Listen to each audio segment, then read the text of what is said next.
वसुदेवसुतं देवं कंसचाणूरमर्दनं देवकी परमानंदं कृष्णं वन्दे जगद्गुरुं। श्री कृष्णं वन्दे जगद्गुरुं। श्री कृष्णं वन्दे जगद्गुरुं। आंवले के वृक्ष की उत्पत्ति और उसका महात्म्य।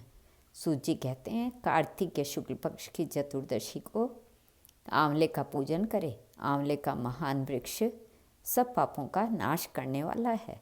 उक्त चतुर्दशी का नाम वैकुंठ चतुर्दशी है। उस दिन आंवले की छाया में जाकर मनुष्य राधा सहित देवेश्वर श्री हरि का पूजन करे। तदंतर आंवले की 108 प्रदक्षिणा करे। फिर साष्टांग प्रणाम करके परमेश्वर श्याम सुंदर श्री कृष्ण की प्रार्थना करे। आंवले की छाया में बैठकर इस कथा को सुने, फिर ब्राह्मणों को भोजन करावे और यथाशक्ति दक्षिणा दे। ब्राह्मणों को के संतुष्ट होने पर मोक्षदायक श्रीहरि भी प्रसन्न होते हैं। पूर्व काल में जब सारा जगत एक कारण के जल में निमग्न हो गया था, समस्त चराचर प्राणी नष्ट हो गए थे, उस समय देवादिदेव सनातन परमात्मा ब्रह्मा जी अविनाशी पर ब्रह्म का जप करने लगे थे।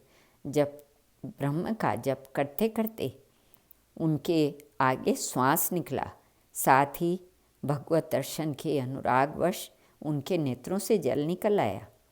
प्रेम के आंसुओं से परिपूर्ण वह जल की बूंद पृथ्वी पर गिर पड़ी। उसी से आंवले का महान वृक्ष उत्पन्न हुआ, जिसमें बहुत सी शाखाएं और उपशाखाएं निकली थी। वह फलों के भार से लदा हुआ था। सब वृक्षों में सबसे पहले आंवला ही प्रकट हुआ, इसलिए उसे आदिरोह कहा गया है। ब्रह्मा ने पहले आंवले को उत्पन्न किया, उसके बाद समस्त प्रजा की सृष्टि की। जब देवता आदि की सृष्टि हो गई, तब वे उस स्थान पर आए। वहाँ भगवान विष्णु को प्रिय लगने वाला आंवले का वृक्ष था। उसे देखकर देवताओं को बड़ा आश्चर्य हुआ। उसी समय आकाशवाणी हुई, यह आंवले का वृक्ष सब वृक्षों से श्रेष्ठ है, क्योंकि यह भगवान विष्णु को प्रिय है। इसके स्मरण मात्र से मनुष्य गोदान का फल प्राप्त करता है। इससे दर्शन से दुगुना और फल खाने से तिगुना गुण होता है। इसलिए सर्वथा प्रयत्न करके आंवले के वृक्ष का सेवन करना चाहिए, क्योंकि वह भगवान विष्णु को परम प्रिय एवं सब पापों का नाश करने वाला है। अतः समस्त कामनाओं की सिद्धि के लिए आंवले के वृक्ष का पूजन करना उचित है। जो मनुष्य कार्तिक में आंवले के वन में भगवान श्री हरि की पूजा तथा आंवले की छाया में भोजन करता है, उसका पाप नष्ट हो जाता है। आंवले की छाया में वह जो भी पुण्य करता है वह कोटि गुना हो जाता है। प्राचीन काल की बात है, कावेरी के उत्तर तट पर देव शर्मा नामक विख्यात एक श्रेष्ठ ब्राह्मण थे। वे वेद वेदांगों के पारंगत विद्वान थे। उनके एक पुत्र हुआ जो बड़ा दुराचारी निकला।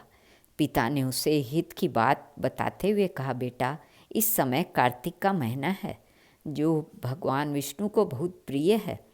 तुम इसमें स्नान, दान, व्रत और नियमों का पालन करो। तुलसी के फूल सहित भगवान विष्णु की पूजा करो। भगवान के लिए दीपदान, नमस्कार तथा प्रदक्षिणा करो। पिता की यह बात सुनकर वह दुष्टात्मा पुत्र क्रोध से जल उठा। उसके होठ फड़कने लगे और उसने पिता की निंदा करते हुए कहा, तात, मैं कार्तिक में पुण्य संग्रह नहीं करूँगा। पुत्र का यह उद्दंडतापूर्ण वचन सुनकर देव शर्मा ने क्रोधपूर्वक कहा, ओ दुर्बुद्धि, तू वृक्ष के खोखले में चूहा हो जा। इस श्राप के भय से डरे हुए पुत्र ने पिता को नमस्कार करके पूछा, पूज्यवर, उस घृणित योनि से मेरी मुक्ति कैसे होगी, यह बताइए। इस प्रकार पुत्र के द्वारा प्रश्न किए जाने पर ब्राह्मण ने शाप निवृत्ति का कारण बताया। जब तुम भगवान को प्रिय लगने वाले कार्तिक व्रत का पवित्र महात्मा सुनोगे, उस समय उस कथा के श्रवण मात्र से तुम्हारी मुक्ति हो जाएगी। पिता के ऐसा कहने पर वह उसी क्षण चूहा हो गया और कई वर्षों तक सघन वन में निवास करता रहा। एक दिन कार्तिक मास में विश्वामित्र जी अपने शिष्यों के साथ उधर आ निकले तथा नदी में स्नान करके भगवान की पूजा करने के पश्चात आंवले की छाया में बैठे। वहाँ बैठकर वे अपने शिष्यों को कार्तिक मास का महात्मा सुनाने लगे। उसी समय कोई दुराचारी व्याध शिकार खेलता हुआ वहाँ आया। वह प्राणियों की हत्या करने वाला तो था ही, ऋषियों को देखकर उन्हें भी मार डालने की इच्छा करने लगा।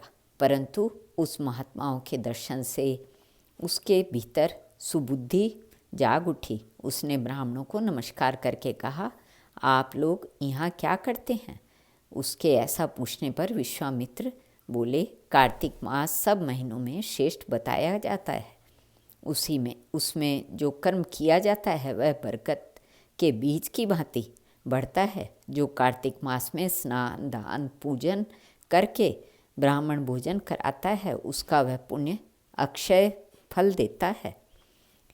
व्याध अक्षय फल देने वाला है।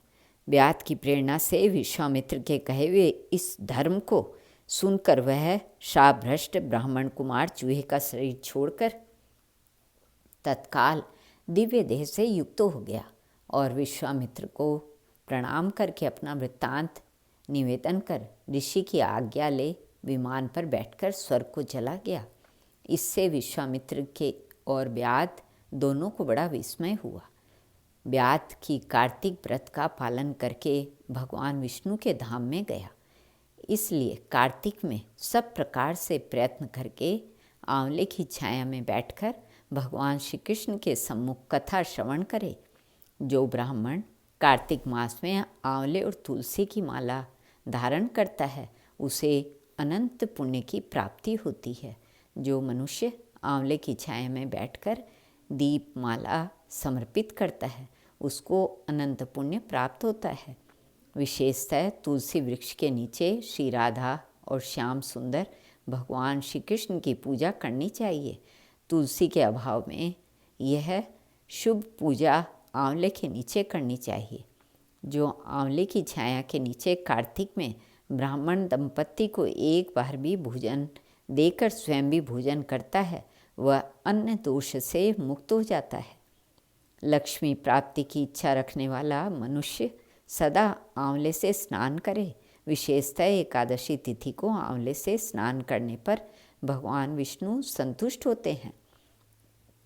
नवमी, अमावस्या, सप्तमी, संक्रांति के दिन, रविवार, चंद्र ग्रहण तथा सूर्य ग्रहण के दिन आंवले से स्नान नहीं करना चाहिए। जो मनुष्य आंवले की छाया में बैठकर पिंडदान करता है, उसके पितर भगवान विष्णु के प्रसाद से मोक्ष को प्राप्त होते हैं। तीर्थ या घर में जहाँ जहाँ मनुष्य आंवले में स्नान करता है, वहाँ वहाँ भगवान विष्णु स्थित होते हैं। जिसके शरीर की हड्डियाँ आंवले के स्नान से धोई जाती है, वह फिर गर्भ में वास नहीं करता। जिनके सिर के बाल आंवला मिश्रित जल से रंगे जाते हैं, वे मनुष्य कलयुग के दोषों का नाश करके भगवान विष्णु को प्राप्त होते हैं। जिस घर में सदा आंवला रखा रहता है, वहाँ भूत, प्रेत, कुष्मांड और राक्षस नहीं जाते। जो कार्तिक में आंवले की छाया में बैठकर भोजन करता है, उसके 1 वर्ष तक अन्न संसर्ग से उत्पन्न हुए पाप का नाश हो जाता है। श्री कृष्णार्पणमस्तु।